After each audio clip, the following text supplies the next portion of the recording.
sendirian di belakang itu tidak boleh seorang sholat sendirian di belakang shaf. Hadis ini diperselisihkan para ulama apakah diamalkan secara lahiriah, yaitu seorang tidak sah sholatnya ketika hanya sendirian di belakang shaf. Ia harus mencari shaf atau mengisi shaf yang sudah ada, ataukah hukumnya hanya makruh saja. Kebanyakan para ulama mereka mengatakan tidak sah sholat seorang di belakang shaf sendirian dan hendaknya dia mengulangi. Namun disebutkan sebagian yang lain, betul sholat seorang sendirian di belakang shaf ini tidak sah jika shaf yang di depannya masih tersedia. Jika shaf di depannya masih ada yang kosong. Adapun jika shaf yang di depannya sudah penuh dan tidak memungkinkan baginya untuk bershaf di samping imam, bagi laki-laki misalnya, maka dia tetap sholat sendirian di belakang shaf dan itu insya Allah tetap sah dikarenakan dia tidak mampu untuk masuk ke shaf yang di depannya. Karena di situ ada unsur ketidaksanggupan. Berbeda kalau misalnya ada shaf yang masih ada celah di situ, masih bisa masuk, tapi dia meninggalkannya padahal sebenarnya dia mampu, maka yang seperti ini yang tidak sah sholatnya di belakang shaf sendirian jika di depannya masih ada tempat yang kosong. Berbeda dengan perempuan, perempuan ini tetap sah walaupun dia sendirian dikarenakan tidak mungkin ia bershaf dengan laki-laki sehingga di situ ada ketidaksanggupan. Kalau misalnya tadi laki-laki yang telat misalnya datangnya masbuk dan dia mendapati shaf di depannya semuanya sudah penuh, maka sholatnya tetap sah di belakang dikarenakan dia tidak sanggup untuk memaksakan diri masuk di shaf di depan. Demikian pula wanita, walaupun dia sholat sendirian di belakang, di tempat sholat wanita misalnya, maka sholatnya tetap sah dikarenakan tidak mungkin dia untuk bergabung dengan shaf laki-laki. Maka di sini Abdullah bin Umar menceritakan kebiasaan dari istri Umar. Di sini Abdullah bin Umar menceritakan imra'atun li Umar, istri salah seorang istri dari ayahnya.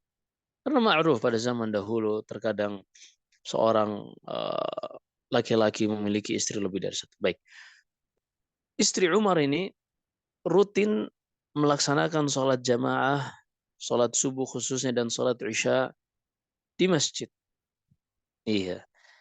Dan ini dahulu seperti itu juga dalam hadis Aisyah tentang bagaimana dahulu para wanita mereka ikut menyaksikan sholat subuh bersama Rasulullah dan mereka keluar dari masjid persis ketika Rasulullah salam. Mereka langsung berdiri untuk pulang sementara Rasulullah selalu menahan para sahabat untuk tidak terburu-buru berdiri dari tempat sholat mereka agar mereka memberikan waktu para wanita untuk bisa pulang tanpa harus berpapasan dengan rombongan para lelaki. Ini luar biasa bagaimana Islam menjaga hubungan sosial antara laki-laki dan perempuan ini, yang mana tabiat laki-laki dan perempuan eh, kecenderungan yang Allah Subhanahu wa taala jadikan pada dua makhluk ini,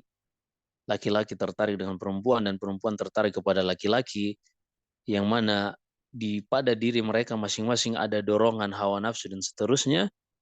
Jika dibiarkan, dilepas, maka akan terjadi seperti yang terjadi sekarang, wal'iyadu billah. Akan terjadi apa yang terjadi? Karena Allah Subhanahu wa taala yang menciptakan manusia, Allah mengetahui apa yang ada pada diri manusia. Allah Subhanahu wa taala pun menggariskan bagi mereka syariat ini untuk menjaga diri mereka baik laki-laki maupun perempuan. Maka disunahkan bagi para wanita untuk ketika selesai sholat bersegera meninggalkan tempat sholatnya, dan disunahkan bagi para laki-laki untuk tidak terburu-buru sebagaimana yang disebutkan para ulama dalam penjelasan hadis Aisyah, yakhrujna mutalaffi'atin bimurutihinna. Syahid kebiasaan para wanita dahulu menyaksikan sholat subuh atau sholat isya. Kenapa sholat subuh dan sholat isya? Karena dua sholat ini adalah sholat yang gelap. Sehingga wanita dari rumahnya ke masjid, mereka tidak dinonton oleh para lelaki. Ini luar biasa. Ini wanita-wanita yang memang Allah Subhanahu wa taala jaga, karena mereka menjaga syariat Allah, Allah pun menjaga mereka. Mereka tidak keluar kecuali di sholat subuh dan sholat isya. Ini rasa malu yang luar biasa. Tentunya kita tidak mungkin bandingkan dengan wanita-wanita zaman sekarang yang sallallahu alaihi wasallam. Hanya kepada Allah kita mengadukan semuanya. Baik. Di sini adalah disyariatkannya dan dibolehkannya seorang wanita sholat di masjid. Semua sholat tanpa terkecuali, hanya saja sholat subuh dan sholat isya ini dahulu para sahabiat lebih memilih dua sholat tersebut dikarenakan waktu itu, saat-saat itu adalah saat-saat yang gelap. Lebih memungkinkan bagi para wanita untuk tidak ditonton oleh para lelaki. Kemudian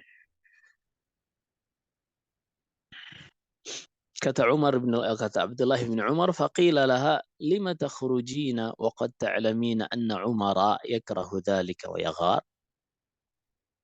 Istri Umar ini ditanya, mengapa engkau keluar dari rumah? Mengapa engkau melakukan hal tersebut? Sementara engkau mengetahui bahwasanya Umar bin Khattab itu tidak menyukai hal tersebut dan ia seorang yang sangat cemburu. Ini luar biasa.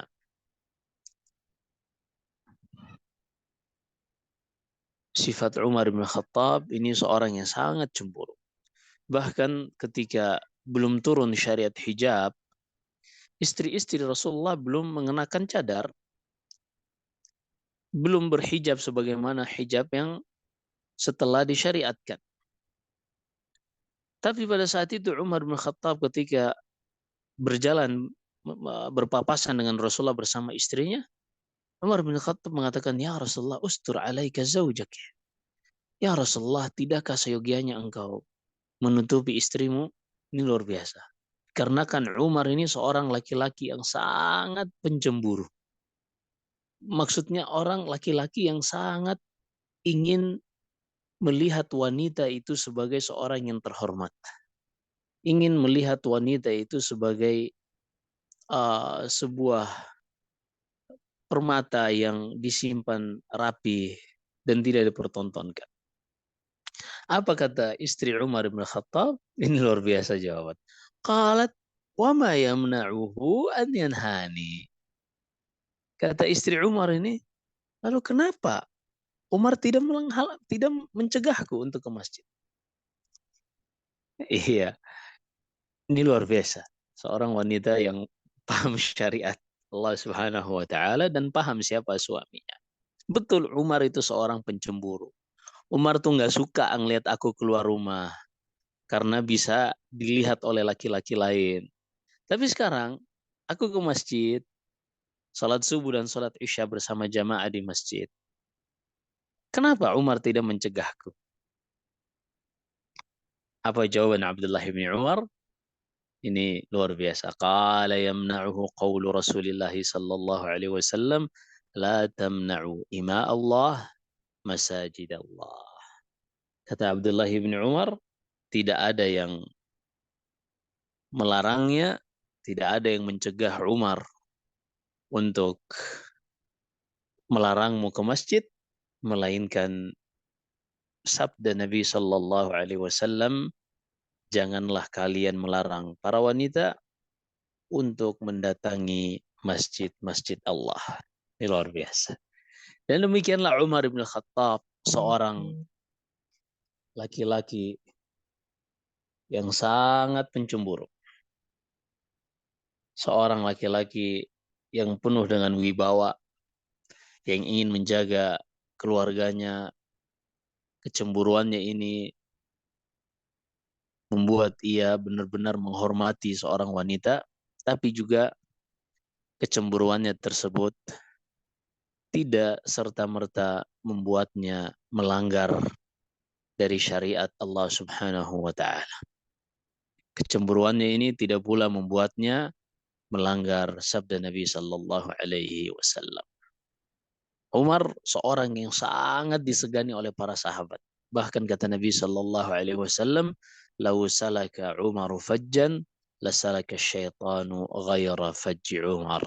Kalau seandainya Umar sedang berjalan di suatu jalan, kemudian syaitan juga, jin juga akan melewati jalan tersebut, maka syaitan ini akan berlari, tidak ingin berpapasan dengan Umar. Begitu hebatnya Umar bin Khattab yang disebutkan oleh Nabi Sallallahu Alaihi Wasallam, dan orang yang sangat pencemburu.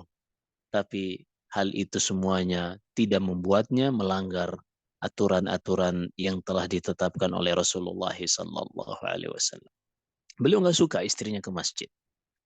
Beliau juga cemburu kalau istrinya harus berada dalam kerumunan, bisa ditonton oleh orang lain. Tapi beliau juga memberikan hak kepada para wanita yang telah diberikan oleh Rasulullah sallallahu alaihi wasallam. La tamna'u ima Allah masajid Allah. Jangan kalian melarang para wanita untuk mendatangi masjid. Ini adalah hak yang telah Allah Subhanahu wa taala berikan melalui lisan Rasulnya kepada para wanita.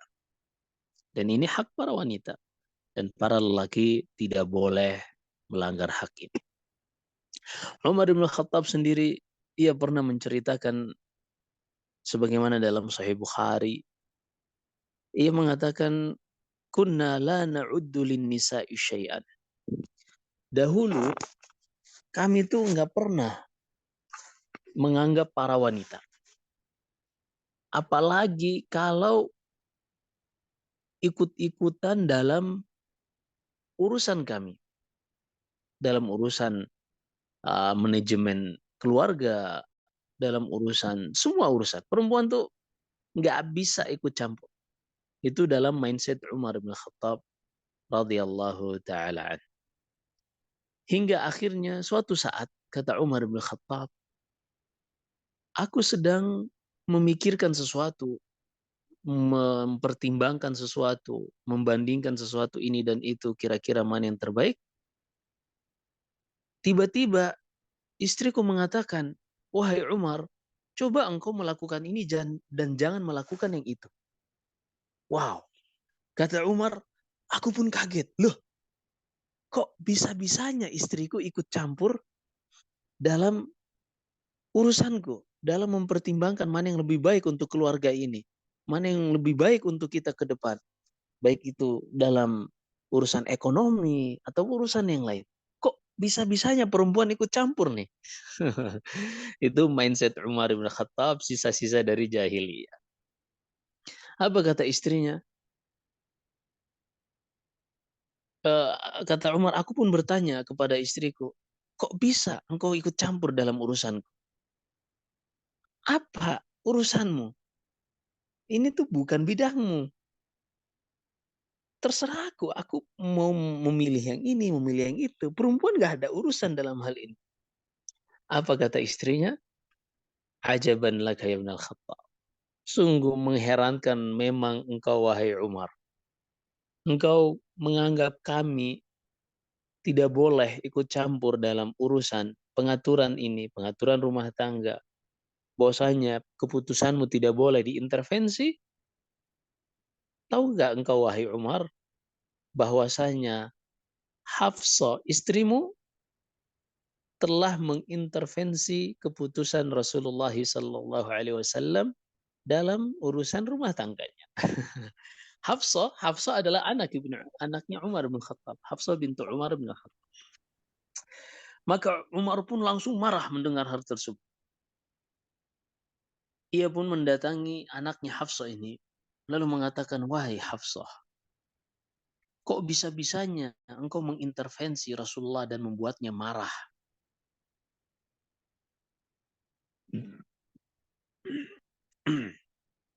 Maka kata Hafsah, emang ada apa wahai ayahku Umar?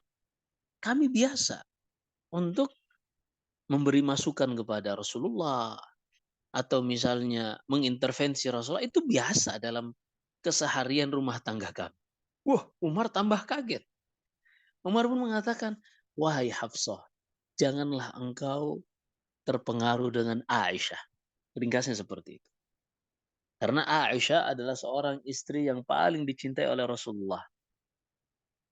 Sehingga ia merasa bahwasanya bisa seperti ini dan bisa seperti itu. Maka Umar bin Khattab mewanti-wanti anaknya ini melarang agar tidak seperti itu mengintervensi Rasulullah.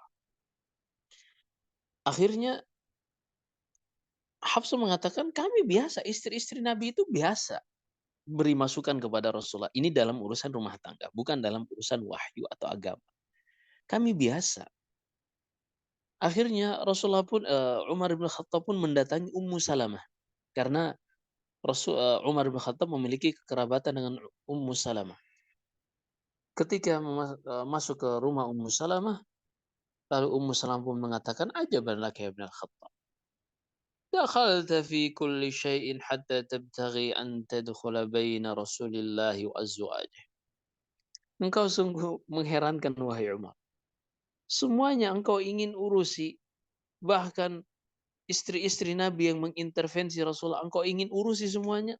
Maksud Umar, Umar tidak ingin para wanita ini mengintervensi keputusan Rasulullah.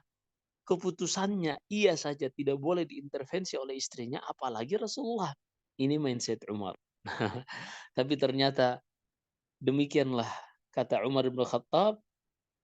Ternyata setelah Allah Subhanahu wa taala menurunkan ayat-ayatnya di dalam Al-Qur'an dan juga hadis-hadis Nabi sallallahu alaihi wasallam memberikan para wanita hak yang dahulu kami benar-benar tidak sama sekali melirik bahwasanya wanita memiliki hak atas hal tersebut.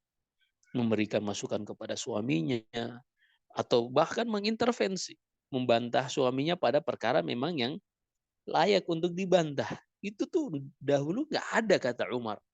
Sampai Allah menurunkan ayat-ayat yang memberikan keistimewaan dan hak bagi para wanita, barulah di situ para wanita memiliki power, kekuatan, sehingga mereka uh, bisa mendapatkan kedudukan di dalam Islam seperti sekarang. Ini luar biasa dari Umar ibn al-Khattab radhiyallahu taala an. Dan demikianlah Islam memberikan hak bagi para wanita apa yang tidak diberikan oleh peradaban-peradaban yang lain. Apa yang tidak diberikan oleh peradaban-peradaban yang lain. Hadis ini ringkas, tapi mengajarkan kita tentang beberapa hal, di antaranya sebesar apapun semangat kita terhadap sesuatu, atau kebencian kita terhadap sesuatu, atau kecemburuan, kita harus benar-benar bisa membedakan mana yang bagian dari hak kita sehingga bisa kita berikan atau bisa kita larang darinya, dan mana yang bukan hak kita sehingga kita tidak bisa mengintervensi hal tersebut. Ini di antara pelajaran yang sangat besar, termasuk itu wanita yang makhluk tidak seperti laki-laki yang lemah dari sisi fisiknya, maka akan menjadi objek yang sangat mudah untuk diintimidasi, untuk dirampas haknya. Maka Islam, Allah Subhanahu wa taala menurunkan syariatnya, demikian pula nabinya sallallahu alaihi wasallam telah menggariskan aturan-aturan yang terkait untuk menjaga hak para wanita yang tidak boleh diganggu apalagi dirampas dari para wanita. Seperti misalnya ia ingin ke masjid, tentunya dengan memenuhi aturan-aturannya seperti menutup aurat, tidak memakai pakaian yang menarik perhatian para lelaki, kemudian tidak menggunakan wewangian, parfum dan semisalnya. Dan juga ketika berjalan dengan yang biasa, tidak berlenggak-lenggok untuk menarik perhatian para lelaki dan tidak mendayu-dayu dalam berbicara. Dan banyak lagi hal-hal yang tentunya bisa menjadi fitnah, maka seorang wanita menghindarkan hal tersebut. Ini luar biasa. Syariat Allah Subhanahu wa taala satu-satunya yang menjelaskan tentang bagaimana seorang wanita yang pada zaman jahiliyah benar-benar ditindas, tidak memiliki hak sama sekali. Kemudian Allah menurunkan Al-Qur'annya dan memastikan serta memberikan jaminan kepada para wanita bahwasanya haknya tidak akan pernah dizalim. Demikian di sini juga kita bisa mengambil pelajaran bahwasanya dahulu para sahabat Nabi, di antaranya Umar bin Khattab, demikian pula anaknya Abdullah bin Umar, juga sahabat-sahabat yang lain, setinggi apapun kedudukan mereka dan seberat apapun kecemburuan mereka dan seperti apapun keinginan mereka, jika hal tersebut bukan menjadi hak mereka, maka mereka tetap akan merelakan hal tersebut. Kecemburuan, kemarahan terhadap sesuatu jika memang bukan haknya untuk melarang seorang wanita ke masjid atau melakukan hal-hal yang lain yang telah memenuhi ketentuan-ketentuan yang ditetapkan di dalam syariat, maka seorang tidak boleh untuk melanggar hal tersebut. Dan ini di antara pelajaran yang bisa kita petik dari kehidupan para sahabat-sahabat Nabi Shallallahu Alaihi Wasallam, bagaimana mereka menjadi manusia yang benar-benar mengamalkan apa yang telah disebutkan oleh Nabi Shallallahu Alaihi Wasallam, perintah mereka kerjakan dan larangan mereka tinggalkan. Demikian hadis yang ringkas, tapi semoga ini bisa mengajarkan kita tentang bahwasanya hak dan yang bukan hak itu harus bisa ditempatkan sesuai porsinya masing-masing. Karena jangan sampai kita marah terhadap sesuatu, kemudian kita memerintahkan atau melarang hanya karena dibangun di atas emosi, hanya karena dibangun di atas perasaan. Adapun di dalam agama Allah, perasaan, emosi, rasa cinta, rasa benci, rasa cemburu, semuanya harus tunduk di bawah syariat Allah Subhanahu wa taala. Dengan seperti inilah Allah Subhanahu wa taala menurunkan syariatnya untuk memastikan setiap pemilik hak menerima haknya dan tidak boleh ada yang mengganggu atau merampas hak tersebut, baik sesama laki-laki ataupun sesama perempuan maupun antara laki-laki dan perempuan. Demikian yang bisa kita sampaikan. Jika ada benarnya semata-mata dari Allah Subhanahu wa taala, jika ada kesalahan dan kekurangan faminun wa minasyaitan, saya kembalikan kepada moderator. Wallahu a'lam. Ya, jazakumullah khair Ustadz, barakallahu fikum untuk materi dan nasihat-nasihatnya kepada kami. Semoga kami bisa menjadi wanita-wanita yang lebih baik dan semoga apa yang Ustadz berikan kepada kami menjadi pahala dan kebaikan tersendiri untuk Ustadz dan Ummu Rumaisa tadi ya. Amin Allahumma amin. Amin. Untuk teman-teman yang ingin bertanya kepada Ustadz bisa bertanya secara langsung ataupun bisa ditulis di chat Zoom ataupun di grup WhatsApp. Mengawali pertanyaan ini sudah ada pertanyaan yang masuk Ustadz, saya izin bacakan. Nah. Assalamualaikum Ustadz, hayakumullah. Izin bertanya tentang berlaku adil dalam memberi hadiah kepada anak. Bagaimanakah cara berlaku adil kepada anak-anak yang sudah berkeluarga namun kurang kecukupan dan orang tua memberikan atau menghadiahkan barang kebutuhan kepada anak tersebut? Keadilan yang bagaimana dalam melayani kebutuhan anak-anak yang sudah dewasa? Jazakumullah khair. Nah,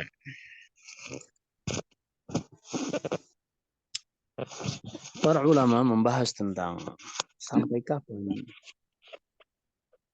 seorang ayah uh, wajib untuk menafkahi anak-anaknya.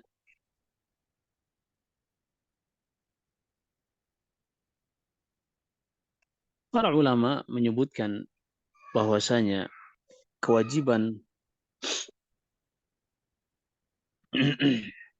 para ayah untuk memberikan nafkah kepada anak-anaknya adalah sampai anak tersebut mencapai usia baligh. Sampai anak tersebut mencapai usia baligh. Ini berkaitan dengan pemberian yang wajib.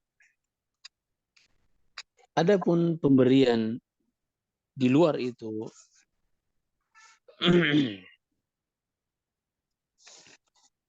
disebut hibah. Disebut hibah atau hadiah. Ini semuanya istilah-istilah yang kembali pada makna satu. Maka bagaimana batasan adil dalam memberikan hadiah terhadap anak ini disebutkan dalam hadis Adi bin Nu'man bin Bashir, yang mana suatu saat Bashir, ayah dari Nu'man ini, mendatangi Nabi Sallallahu Alaihi Wasallam untuk mempersaksikan, meminta Rasulullah menjadi saksi bahwasanya Bashir ini telah memberikan anaknya Nu'man seorang budak dalam bentuk hadiah. Ketika datang kepada Rasulullah, Bashir pun mengatakan, ya Rasulullah, ishhad anni nahaltu ibni hadha nihlah. Ya Rasulullah, persaksikanlah bahwasanya aku telah memberikan hibah, hadiah kepada anakku ini. Lalu Rasulullah sallallahu alaihi wasallam bertanya, akullu waladika nahaltahum mithlah? Apakah semua anakmu telah engkau berikan semuanya secara merata?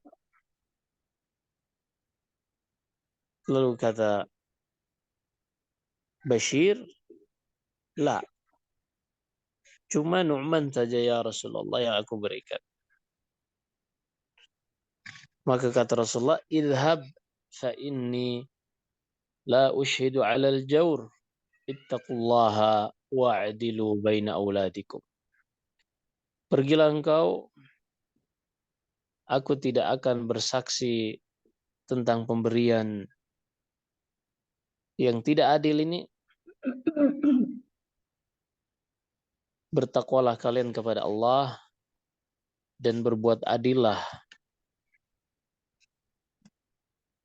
pada sesama anak-anak kalian. Di sini para ulama berselisih pendapat. Apakah berbuat adil dalam pemberian hibah ini hukumnya wajib ataukah mustahab? Dan juga apakah antara laki-laki dan perempuan harus sama ataukah perhitungannya sebagaimana perhitungannya dalam ilmu waris, yaitu lidzakari mithlu hadzil unsayain. Laki-laki mendapatkan 2 porsi sementara perempuan 1 porsi. Maka wallahu a'lam, seorang ayah seyogianya memberikan, kalau itu bentuknya hibah, maka ia hendaknya berbuat adil untuk memberikan secara merata. Namun kalau itu bentuknya sedekah, dikarenakan anaknya miskin misalnya, selain zakat, sedekah biasa, selain zakat, maka dia bersedekah kepada kerabat yang miskin, ini lebih baik dibandingkan ia hanya memberikan sedekah kepada yang miskin yang bukan kerabat. Tapi ini selain zakat, karena kalau zakat ada pembahasan sendiri, yang mana seorang ayah tidak boleh memberi zakat kepada anaknya, sebagaimana anak tidak boleh memberi zakat kepada ayahnya, karena adanya kewajiban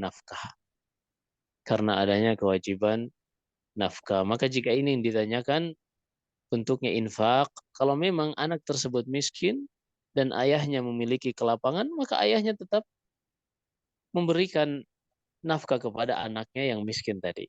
Sebagaimana halnya kalau seandainya seorang ayah miskin dan anaknya memiliki kelapangan, maka anak tersebut memiliki kewajiban untuk memberikan nafkah kepada ayahnya, sehingga kewajiban nafkah ini yang menghalanginya untuk memberikan zakat kalau ia harus mengeluarkan zakat kepada ayahnya bagi seorang anak atau kepada anaknya bagi seorang ayah. Demikian, wallahu a'lam. Ya, baik. Jazakumullah khair Ustadz. Ini pertanyaan selanjutnya, apa nih agak panjang. Assalamualaikum warahmatullahi wabarakatuh. Salam.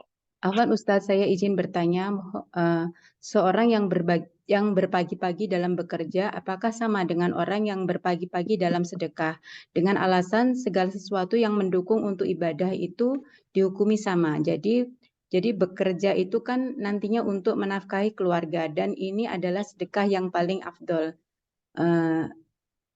Dan di sini suami tersebut tadinya seorang pengangguran, kemudian ketika dia tidak bekerja, dia setelah sholat subuh dia rajin berzikir dan membaca Al-Quran. Tetapi setelah dia bekerja, jadi dia melupakan hal itu karena dia berdalil dengan dalil yang sama, yaitu ketika sesuatu yang dilakukan itu diniatkan karena Allah, maka hukumnya sama dengan membaca Al-Quran dan zikir. Apakah hal itu dibenarkan Ustadz? Jazakumullah khair.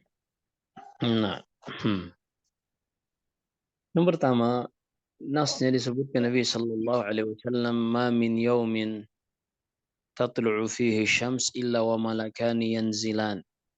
Tidaklah suatu hari matahari terbit, melainkan ada 2 malaikat di pagi hari yang turun. Fayaqulu ahaduhuma Allahumma a'ti munfiqan khalafan. Malaikat pertama mengatakan, ya Allah, berikanlah orang yang bersedekah hari ini ganti dan balasan atas apa yang ia sedekahkan. Wa yaqulul akhar Allahumma a'ti mumsikan talafan. Ya Allah, balaslah orang yang menahan hartanya tidak bersedekah dengan kerugian. Maka bersedekah di pagi hari memiliki keutamaan sendiri karena ia akan mendapatkan doa dari malaikat. Kemudian apakah seorang keluar pagi-pagi untuk mencari nafkah dihitung bersedekah? Oh, tentunya tidak. Adapun dihitung ibadah, iya, jika ia meniatkan karena Allah Subhanahu wa taala. Kemudian apakah sama ibadah yang dilakukan seorang pagi-pagi untuk mencari nafkah keluarganya dengan berzikir di masjid? Di sini dilihat kalau seandainya ia berzikir di masjid tersebut tidak menghalanginya untuk mencari nafkah dan tetap bisa memenuhi kebutuhan keluarganya, dan zikir yang dimaksud adalah zikir yang sunnah, jika kondisinya seperti ini, maka dia lebih baik daripada seorang yang pergi keluar di pagi hari. Kenapa? Karena orang yang pergi keluar di pagi hari dia hanya mendapatkan pahala niat yang bukan ibadah mahdhah. Pahala niat yang bukan ibadah mahdhah. Harus dibedakan antara pahala niat dengan pahala perbuatan. Seperti misalnya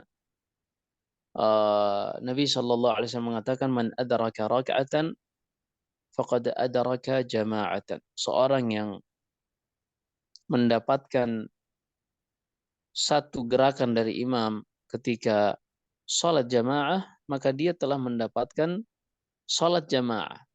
Tentunya di sini dia mendapatkan sholat jamaah tidak seperti orang yang melaksanakan sholat jamaah bersama imam dari takbiratul ihram.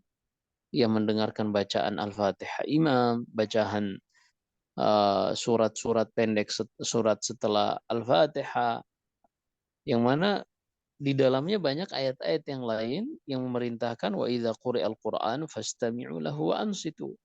Jika dibacakan Al-Qur'an, maka dengarkan dan simak supaya kalian dirahmati Allah. Maka di sini mereka mendapatkan rahmat Allah, bukan sekadar hanya jamaah saja. Fasyahid, ada namanya pahala perbuatan dan pahala keutamaan saja. Adapun seorang yang pergi keluar rumah di pagi hari, insya Allah dia dalam kebaikan. Tapi kalau mau dibandingkan pahalanya dengan seorang yang benar-benar duduk berzikir dari pagi hingga matahari terbit misalnya, barulah ia mencari nafkah, tentunya ini lebih baik. Karena banyak hadis-hadis yang lain seperti dalam hadis Ummu Salamah, Nabi Shallallahu Alaihi Wasallam mengatakan, mengajarkan satu zikir yang mana ketika seorang membacanya, maka akan diampuni dosa-dosanya walaupun sebanyak buih di lautan, seperti misalnya subhanallah wa bihamdih adada khalqih wa ridha nafsih wa zinata arshihi wa midada kalimatih, dalam hadis yang di sahih dalam hadis Ummu Salamah radhiyallahu anha di Sahih Bukhari dan selain. Kesyahid, tentunya tidak bisa dibandingkan seorang yang bisa menggabungkan dua hal, mencari nafkah untuk keluarganya dan juga berzikir pagi. Hanya saja sebenarnya tidak ada yang menghalangi untuk seorang yang berangkat pagi juga untuk tetap berzikir kepada Allah. Karena zikir ini Allah sebutkan, فَإِذَا قَضَيْتُمُ الصَّلَاةَ فَاذْكُرُوا اللَّهَ قِيَامًا وَقُعُودًا وَعَلَى جُنُوبِكُمْ. Dan kalau kalian sudah selesai sholat, berzikirlah kepada Allah, baik dalam keadaan berdiri, keadaan duduk, keadaan berbaring. Artinya seorang yang keluar dari rumah, dia kemudian berzikir, lisannya berzikir, memperbanyak misalnya tahlil la ilaha illallah, dia juga berzikir. Kalau misalnya dia menghafal beberapa surah dari Al-Quran, dia merujaah sambil naik mobil atau naik motor atau naik kereta, bisa. Apalagi kalau naik kereta, dia bisa baca mushaf sambil jalan. Atau misalnya naik mobil, ada yang nyetirin.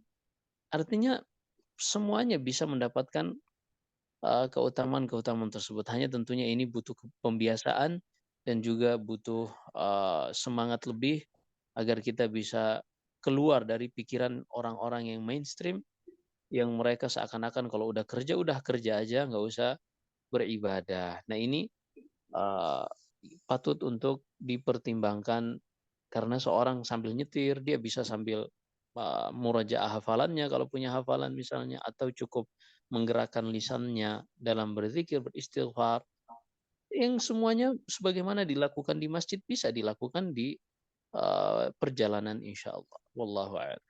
Ya, jazakumullah khair Ustadz. Eh, dari teman-teman ada yang ingin bertanya secara langsung? Ya, baik. Pertanyaan selanjutnya Ustadz. Bismillah. Assalamualaikum warahmatullahi wabarakatuh. Eh, Tadi Ustadz jelaskan di dalam hadis bahwa seorang suami tidak berhak melarang istrinya pergi ke masjid. Dan di sini ketika misalkan suaminya melarang dan istrinya tetap pergi ke masjid, apakah berarti dosa ada pada suaminya Ustadz? Jazakumullah khair.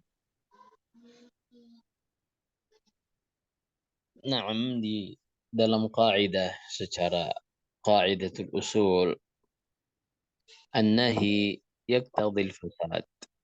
Ketika ada larangan, maka hukum yang muncul dari larangan tersebut adalah fasid. Artinya, ketika Rasulullah melarang para suami untuk mencegah istri mereka dari mendatangi masjid, maka larangan suami tersebut menjadi gugur.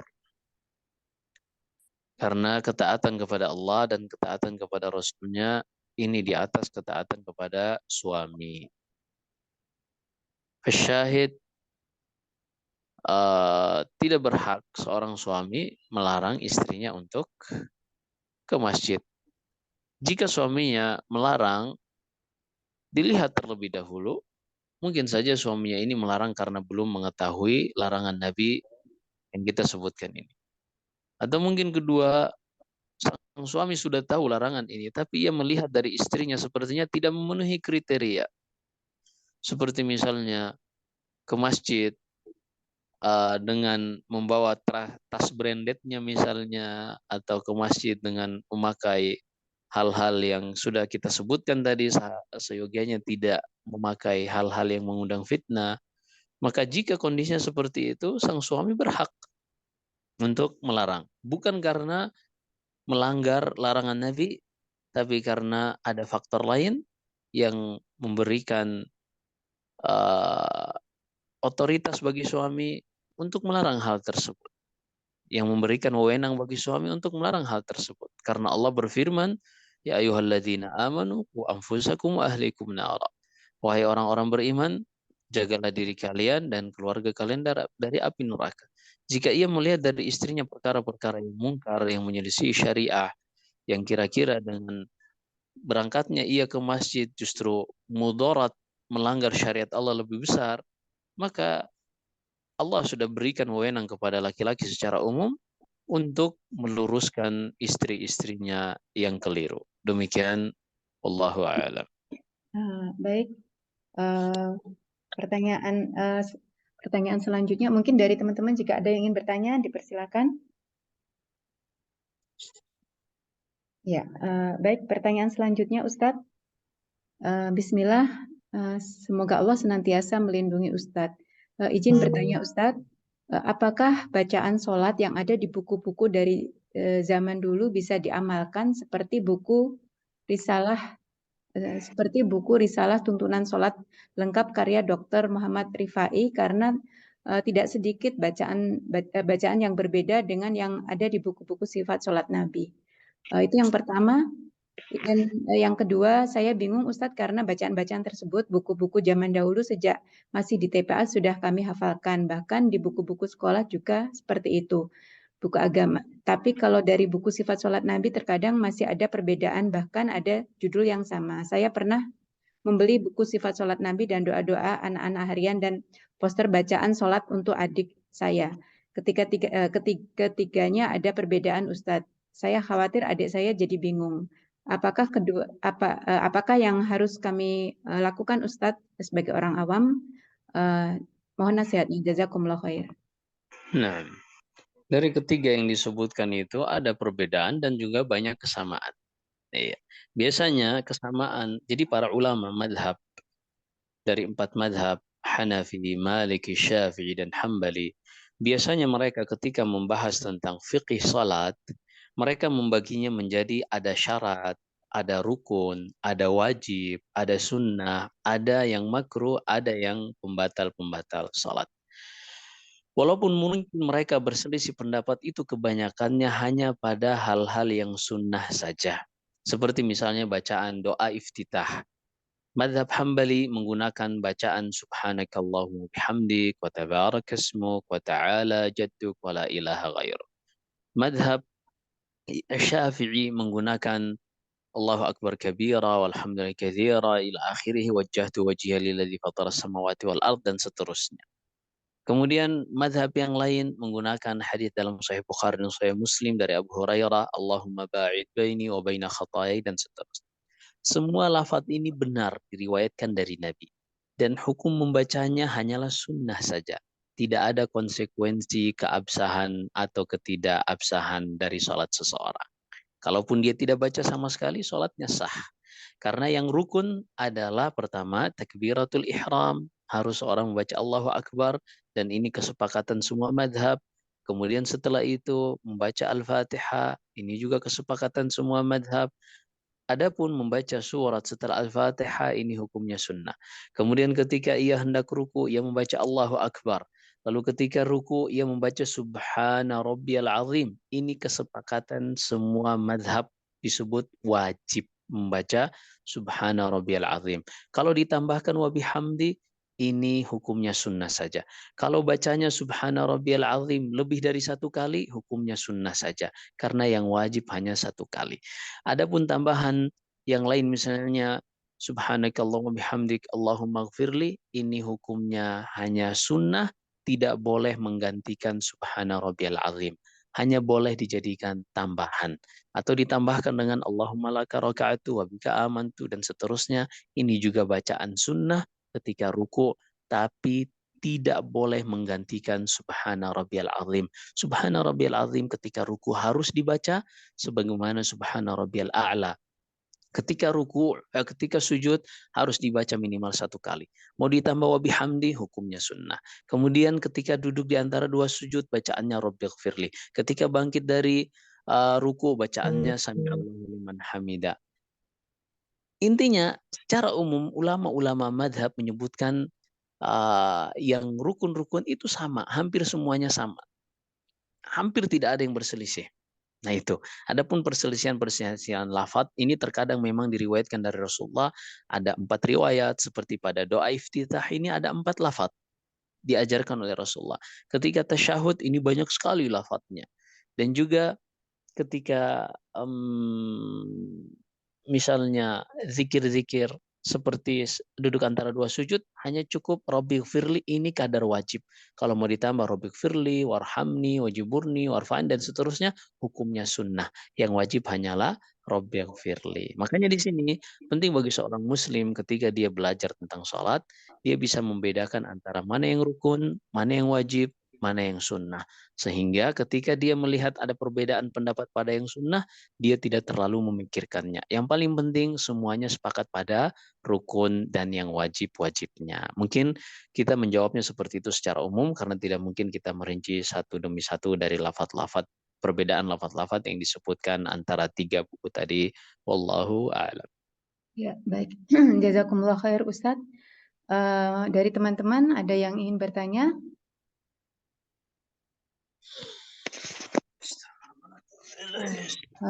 Baik, Alhamdulillah sudah tidak ada pertanyaan yang masuk Ustadz. Mungkin jika Ustadz berkenan bisa ditutup Ustadz majelisnya. Tafadhol. Nah, Alhamdulillah pada hari ini kita bisa kembali taklim online yang sebelumnya pada pekan sebelumnya yang seharusnya jadwal karena ada satu hal jadi tidak terlaksana, tapi ternyata Allah Subhanahu wa taala pindahkan kebaikan tersebut dari pekan lalu hingga terjadi pekan ini, dan ini tidak ada yang membuat seseorang selalu mendapatkan kebaikan dari apa yang ia jalankan melebihi ketika ia istiqamah pada hal tersebut. Karena Nabi Shallallahu Alaihi Wasallam bersabda, wa kana ahabbul a'mali ilaihi ma dawama alaihi sahibuha. Dan amalan yang paling dicintai Allah dan dicintai Rasulnya adalah yang ketika seorang istiqamah di dalam melaksanakan. Demikian yang bisa kita dengarkan hari ini. Wallahu a'lam. Jika ada benarnya semata-mata dari Allah Subhanahu wa taala, jika ada kesalahan dari syaitan, astaghfirullah li wa lakum. Sallallahu alaihi wa baraka ala nabiyina Muhammad. Subhanakallahumma wa bihamdika asyhadu an la ilaha illa anta astaghfiruka wa atubu ilaik. Assalamualaikum warahmatullahi wabarakatuh.